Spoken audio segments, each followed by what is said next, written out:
And here we are at Flexr6 Media, and we have all the way from the East Coast, USA, Dr. Peter Cichonski. How you doing, Peter? Hi, Ken. How are you?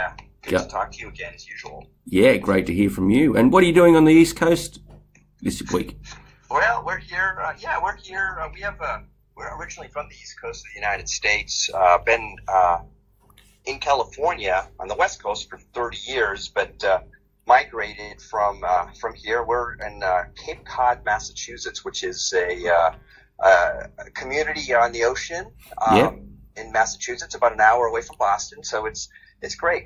We actually have a condo here that we spend some time, and we come out in the spring to open it up for the season. We spend a good 3 weeks or so in the summer, and also we come out in the fall. So it's coming home. And you know, actually, I picked this weekend because there's a bodybuilding show where I earned I think it was my very first pro card in. Wow! It's an organization called the OCB. Yep. It's the Organization of Competitive Bodybuilders. They used to be the ANBC, which was a lifetime natural organization back in the day, back in the 80s, and it converted over, and so I won a pro card there some years ago in this very show. It's called the Spirit of America.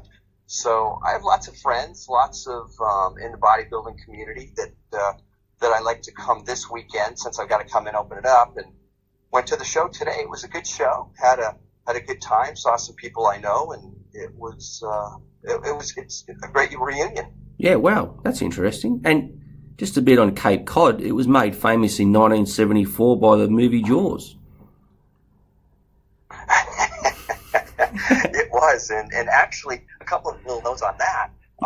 I actually went to college in 1980 with my roommate was actually in that movie. He's from Martha's Vineyard, which is an island off the Cape, and they did some filming over there, and so he was part of that movie. Wow!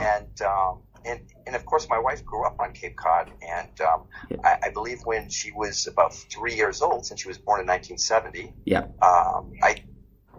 She's listening to me now, so I don't know if I'm getting this right, but I think her dad took her to the filming, or where they were filming, and the mechanical shark was on the beach, and so she's been afraid of sharks ever since. Wow, I can understand that.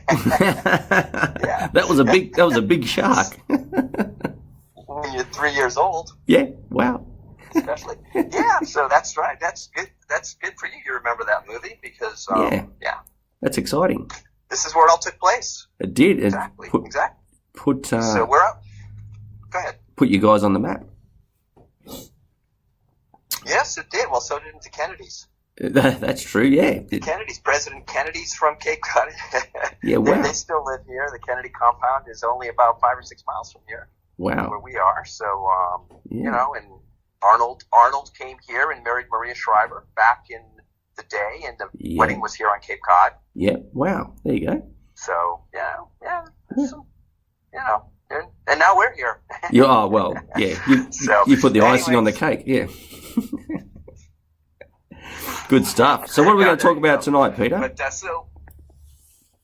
well, you know, I think, you know, I come here and, you know, I'm a health optimization practitioner. I try to do everything to enhance our mitochondrial efficiency. And we've spoken of mitochondria a few times in the past. And, you know, and one of the best ways to do that is to do something called cold thermogenesis, which basically means becoming cold adapted. Because, you know, if you remember, your mitochondria are batteries. And they're the batteries that power your cells, and every single cell has hundreds, if not thousands, of these little batteries that make the energy that those cells need to keep you up and running. Yeah. And, you know, when we have our own batteries that run our appliances or our kids' toys and things, if you want to try to preserve them, I mean, what do you do when you get batteries? You put them in a cool place, like a refrigerator, and that preserves their charge. So, you know, our batteries act the same way. When we what we call cold adapt, those mitochondria work more efficiently. And actually the way it really works is when that mitochondria, as we get older, we lose, and we've spoken of this as well, about 10% of the efficiency of those batteries. Just like your cell battery, the longer you have your cell phone, over time that thing doesn't make or hold a charge as long, right? Correct. It seems like it runs out days half over. Well, our batteries aren't a lot different. The nice thing, though, is the reason that happens in our mitochondria is because those mitochondria have little, 5 workstations, and those workstations, with every decade of life, spread a little further apart. And the further apart they spread, the longer it takes to tunnel electrons, which is what makes our energy from food, through those pieces of equipment and out the other side. Yeah. So if we can find a way to compress those pieces of equipment in our mitochondria to make them closer together, then we can funnel or tunnel electrons faster, which makes more energy. And so that's exactly what cold thermogenesis does. It allows those little pieces of equipment to come closer and make more energy for you. Wow, so, that's amazing. It's not. Yeah, that's incredible. Oh, it is.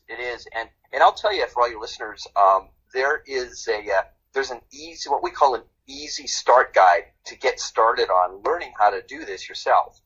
And my mentor, Dr. Jack Kruse, who I've mentioned several times, and that's Kruse with a K, so Kruse.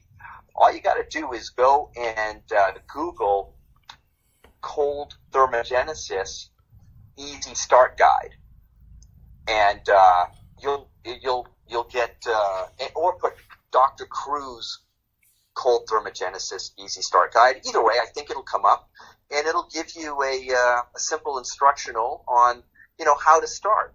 And it's super easy because really your body temperature is 98.6 degrees. Okay, I don't know what that is in Celsius. What is it for you guys? It is body temperature. About, I think it's 37.9. Yeah. Okay. Yeah. Okay. Well, so anything colder, and actually temperature Fahrenheit is 96.3 degrees. So anything colder than that is actually technically considered cold thermogenesis. So you don't have to go in 42 degree water like I did today. Yep. It's like anything else. You adapt over time, and the easiest way to do it, just in a nutshell, is to start with your face. And short of even being in a shower, you can just start putting your face, in a bowl with some colder water. Yeah. And, just kind of start doing that. And the vessels, the blood vessels, your jugular veins, and some of the vessels around that area in your vagus nerve, they will start to condition, and that starts to set your body up. Then you can get in a shower and end it cold. Yeah. Okay. And that, colder than you started, and then gradually get to where, it's just a cold shower. And that is also, something easy to do. And, of course, if you live in an area where there's lakes or rivers or the ocean, it's also, swimming in that water, which we do almost every weekend. I take nothing but cold showers, and I get out to the coast here in California. In the winter, the water's about mid-50s for us, which is chilly for most. There's not a lot of people swimming in that water, but my son and I do. Yeah. So it's great. But it is an added bonus when I come here to the East Coast. The water's a lot colder here. Yeah, of course. So the coldest water I ever get in is over here, which, 42 degrees centigrade, which calculates, I'm not sure what, or Fahrenheit rather. I don't know what that calculates to, but yeah, it would be getting down near zero. Yeah.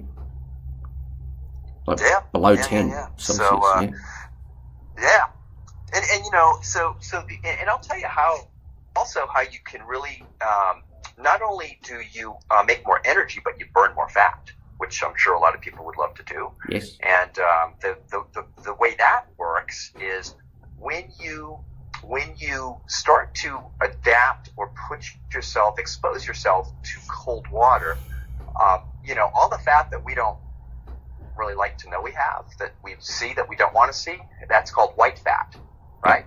Yeah. And that white fat, when you expose yourself to cold water, starts to turn into something called brown fat. And brown fat is metabolically active fat. So it actually burns calories. And it uses white fat to burn those calories. So think about essential fat, the fat that's around your organs, right? Yep. That's kind of a protective mechanism for a number of different reasons. It's a protective mechanism when we kind of get bounced around or fall down. It's a little added padding, right? Yep. For our organs. Yep. But it also acts as an electric blanket for our organs. When we get exposed to cold, where does most of our blood try to go? Right? It tries to go away from the surface. Yeah. And goes inside. deeper into your core, right? To try to help keep you warm. And so basically, when you start to cold adapt, your body kind of flips the switch, and it almost turns on what I call the electric blanket, because it flips the switch and starts burning and activating brown, for energy to power it. It keeps your core, all of your warm. So there's a saying.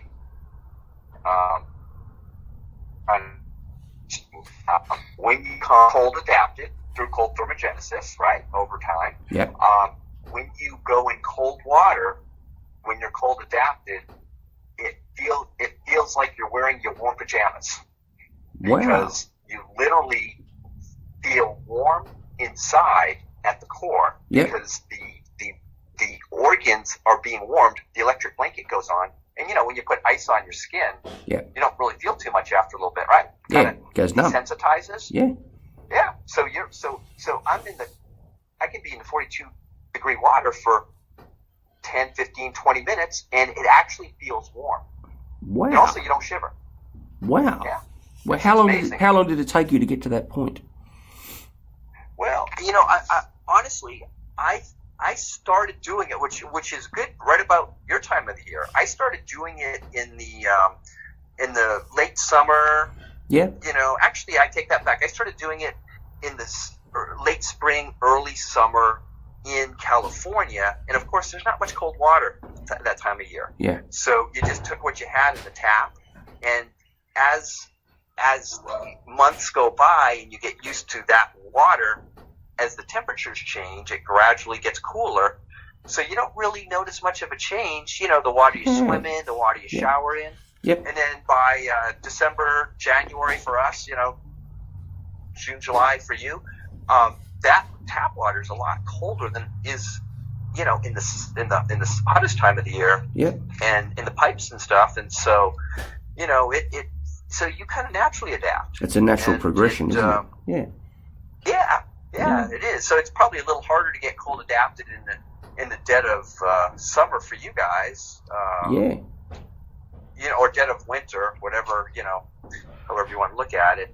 In June, July, August for you guys. Because any water you put cold, although in the shower you have control. You can regulate over it. Of course. You can regulate it. Yeah. So it probably, I just started doing it about almost going on 2 years now. Yeah.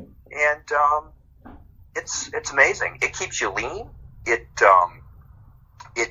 allows you to burn more energy. Yeah. And in two ways, right? As we get older, us grandmasters, we need to kind of keep those mitochondria functioning efficiently to make the energy we need, right, to work out. Oh yeah, so, more so. Yep. Even more so. So it's kind of a little, it's part of the health optimization, protocol that I talk about in my office on a pretty regular basis. That's good. I'm going to, because we're coming into winter now, as you know, and it's just starting to change. So it might be a good time for me to start training. Yeah. It'd be an awesome time. And what you got to do, a lot of my patients that try it, they start out with good intentions, but they just kind of fall off the wagon, just kind of like dieting or anything else. Yeah. But if you stick to it, I feel amazing when I take my cold shower in the morning. When I get out of that shower, I mean, we talked about the sunrise and how important that is, and getting your body on the right time as far as your circadian rhythm, right? Yeah. And when I combine that with my cold shower, I do some stretching, some foam rolling, a few of those things. Yeah. I mean, by the time my day starts, when I've done those things, it's firing on all cylinders. You're feeling great. Yeah, that's amazing. Yeah, I feel awesome. What's good about where I live, Peter? I live about half a mile from a river. And the main source of that river is what we call our snowy mountains, so our highest mountain peak. So as winter's ending, that water comes down, and pretty much, mostly through the spring, that water's still freezing because it's coming off the melted snow from the mountains. So that's fantastic. Oh, that sounds fantastic. Do you know the temperature? I'll let you know soon. Yeah. Well, and here's a little tip on how you have made it across the threshold of being cold adapted is when you go in cold water, it doesn't take your breath away, and you don't start shivering right away. Yeah, that's when you know. Because that's the initial response of the body to go through that. Yeah. I did actually try it last winter in around, say, I guess it was May or June, just still starting to get cold, and my training was, you'll laugh, I do cardio at the gym, and it was quite cool in the morning. So on the drive home from the gym, I had all the windows down. And the net result was a respiratory infection for a month. So it was good. so obviously I didn't train for it. I went too hardcore too early. So. Yes, sir. Well, and I will tell you, there is, when you are cold adapted, if you do it properly, it protects you from that stuff. Yeah. Because there's and the same thing with being not only cold adapted, but also heat adapted. I don't know how much you know about saunas and infrared saunas and the benefits there as well, right? Yeah. There, and there's something called heat shock protein, and this heat shock protein, the more you adapt to a lower temperature naturally, right? Yeah. With cold thermogenesis, and the more you adapt to a high temperature, like being in a sauna. I have a full spectrum infrared sauna that can get up to 150 degrees, although I think mine's only gotten up to about 130 when I've been in it. Yeah. However, I'm just as comfortable in that 130 degrees for an hour as I am in the 42 degree water. I'm not in that 42 degree water for an hour, but for 10 minutes, I could be in longer. But it was I don't know if you saw. I actually did a video today of it, but I just posted a picture. Yeah. It was foggy, cloudy, and very windy, so that it was very rough. So I didn't stay in, all that long. But if you can be comfortable at 42 degrees and just as comfortable at 130 degrees, your sympathetic nervous system, which is your fight or flight, right? It doesn't stress, and you don't use a lot of resources that you would be using, and so your immune system is really well stocked and protected and able to kick in with maximum power within your comfortable ranges. It's only when you get outside of your comfortable ranges, like you did in the car when you were not cold adapted, that it was a stressor.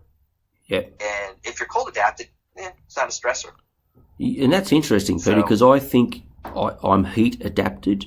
I also have an infrared sauna in my house, and I can sit in it at around 130 for about half an hour, and it's not an issue. I'm not going to the end gasping or, I actually take my phone. Just sweating. Yeah, I take my phone in there, and I've worked out the phone stops at anything above 130, so that's why the limit's set there. But yeah, just sweat it out and do what you normally do, and just Yeah, so I just sweat like a banshee. Yeah, I've even done a couple of videos for my YouTube channel. I call it Sauna Talk, and from inside the sauna. Yeah, so I'm gonna have a look at that. With one stone. Yeah, I'll go and check it out. Yeah, I love the heat. I love when I went to Dubai, and I really love it. Like, if it gets to say, it's got to get to around 90 to 100 Fahrenheit for me here to put the air conditioner on. Okay, yeah. I actually enjoy it. I really enjoy it. So I never knew what that was. I never knew how I did that. But I think it's why I have such an aversion the other end of the spectrum, which I need to train into. Right. Well, and like I said, you have both the heat shock protein is activated at both the high end and the low end. Yeah. And so the lower you can go down that way too. And a lot of times, what I do is I get out of my sauna and I go right into the cold shower. Yeah, well, that's a technique used by athletes for years, isn't it? And I never knew why. Yeah. Yeah. Yeah. Okay. Yeah, because you kind of hit both ends, and actually you close all your pores up too, which is really you get everything out of there. Yeah. In the sauna, and then you go in and that closes your pores up. Yeah, true. So that but it also, like I said, it's your heat shock protein. Just really, you get into that nice level of your zone in both ends of your zone. Yeah, that's amazing. Yeah. Wow, Peter, that was another fantastic discussion we've had here on Flexr6 Media. And we've got to thank you for your time. That was extremely interesting. And as usual, we went off onto another tangent. However, we covered the main topic, but we just get on to better and better things every week. It's fantastic. Yeah, it's great. It's great. So, it's great. We'll have something else to talk about next week, I guess. Yeah, we'll work it out through the week. Fantastic. Sounds good. All right, Ken. Well, listen, I, as always, appreciate talking with you and spreading the word on health optimization. Yep, likewise. And we'll talk next week. Thank you, Peter. That sounds great. All right, Ken. I'll talk to you then. Bye now. Okay. Bye now.